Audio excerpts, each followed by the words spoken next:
Hi, you guys. My name's Julie Murphy, and I am so honored to be selected as a Spirit of Texas author this year. I wanted to film this video to tell you guys a little bit about myself and my book, and that's it. Okay, so I guess before I talk about my book, DUMPLIN, which is a Spirit of Texas book, I'm going to tell you a few facts I have gathered about myself that I think you should know. I am 100% Slytherin. So, holla to all my Slytherins out there. I have 2 cats and 1 dog. Both of my cats separately weigh more than my dog. They're some fat cats. Every time I finish a new book, I get a new tattoo. The tattoo that I got for DUMPLIN is a half cat, half mermaid, which I affectionately refer to as a permaid. I cannot cook if it is not microwavable. And I would rather buy new socks and underwear than do my own laundry.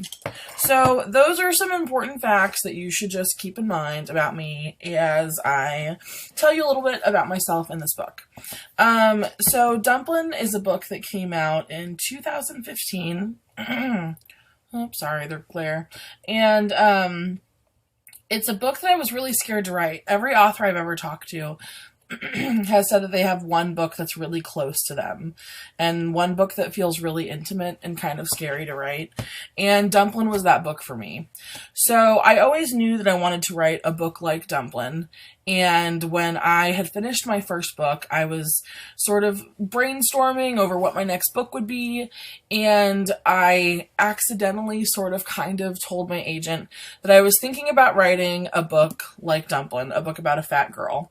And as soon as I pitched the book to her, she was so excited. And she went and told my editor. So even though I didn't feel like I was quite ready to write this book, they both wanted me to. So if I wanted to get paid, and if I wanted to feed my cats and my dog, and if I wanted to buy new underwear and socks so that I didn't have to do laundry, I was going to have to write this book. And it's a good thing, because I don't know if I would have ever been ready to write this book. So now DUMPLIN is about a girl named Willadine who lives in West Texas. And Willadine is not the type of fat girl you normally see in fiction. She's really proud of herself. She's proud of her body. She has good friends. She doesn't really tolerate people making fun of her. And I always wanted to write a character like that because growing up, if you can't see my face, I have this really great double chin. I'm totally a fat girl. Growing up, I was always that kind of person. I wasn't okay with people making fun of me.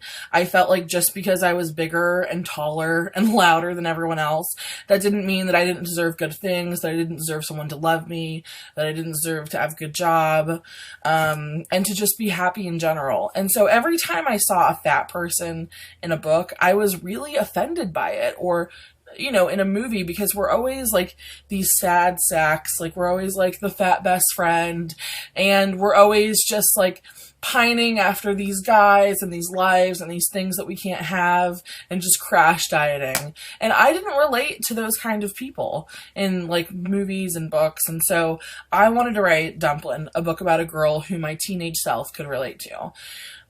So in this book, Willadine starts working at a fast food restaurant, and while she's working at this restaurant, she meets a boy named Beau. And soon after meeting Beau, she finds out that she is quite attracted to Beau, and she has a crush on him. She is also surprised to find out that the feeling is mutual, and Beau likes her back. So they sort of embark on this secret behind the dumpsters make-out romance over the summer that no one really knows about and isn't quite defined. The main character, Willadine, is very alarmed to find out that as the relationship progresses, the self-confidence that she's always had and this like feeling of like, I'm a bad, awesome person, is shaken, and she doesn't know quite who she is anymore. So I think that she's having real issues with the idea that society makes us think that when someone shows interest in us and when someone loves us, that is all of a sudden when we should find out that we're valuable. And Willa Dean is having the exact opposite reaction to being in a relationship with someone. She's finding out that being in a relationship with someone she likes so much is making her question her own value because she doesn't feel like she's deserving of that type of affection. So, to sort of regain her confidence and prove to herself that she's as awesome as she's always thought that she is, she decides to enter her small town Texas beauty pageant. And her mother, who gave her this glorious nickname, Dumplin, is the person that happens to run the small town beauty pageant. So, Willa Dean enters this beauty pageant, and she enters it alongside a group of girls who do not look like they should be in a beauty pageant. So they're sort of like this ragtag group who take the town by storm. And Willa Dean is also obsessed with Dolly Parton. She's sort of like her spirit guide. And they run across some great drag queens. And I can't tell you much more about the book because that would give away some what I think is awesome stuff. So that's what you need to know about Dumplin. My phone or my computer is making noises. I'm sorry. A little bit about me as far as, my life as a writer. I didn't read a lot of books growing up. I read through elementary school and some in middle school. And then when I got to high school, I sort of hit that slump where my life was getting really big and I didn't feel like I had time to read books, or I didn't feel like I had anything to gain from books. Now as an adult, I can tell you that that was not true. But I do understand that as a teenager, my life was expanding really quickly and I didn't know how to still have room for books in fictional worlds when all of a sudden my life felt so real.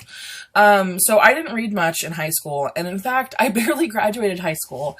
And the class that would have stopped me from graduating high school was actually my English class. Thankfully, my English teacher, I'm not kidding, the day of graduation, let me sit in her classroom and finish an essay so that I could graduate. And after that, I've got to be honest, I don't come from a family of people who go to college and have these really fancy jobs. I was the first female on my side of the family to graduate from college. I think that the idea that I could become a writer and that people would pay me for my words was just so foreign to me. And so I never really allowed myself to sit down and write books because I didn't want to fall in love with something that I couldn't have. And I think that that's something that a lot of people can relate to, I hope, and I think. I think that times are changing, and I think that creative pursuits are, more widely recognized as, possible career paths. But for me at that time, that wasn't something I thought I could have. So I worked lots of odd jobs for a long time before I went to college. And when I went to college, I paid my own way and I was really diligent about what I wanted to go to school for. And I thought that I needed to get a job where I would make important money. So I decided I wanted to become a lawyer because I thought that if anyone makes money and if anyone is powerful, surely it's a lawyer. And that didn't last for very long. I went to school and I got my bachelor's degree and I just got to a point where I couldn't stop myself from writing. So that's sort of the short story of how I became a writer. Hopefully if we meet in person, I can tell you the long story and talk for so long that your ears fall off. But for right now, that's it for me. I have really appreciated you guys taking the time to watch this video and check me out and checking out this book, Dumplin. And again, I'm so honored to be part of the Spirit of Texas program this year. Bye!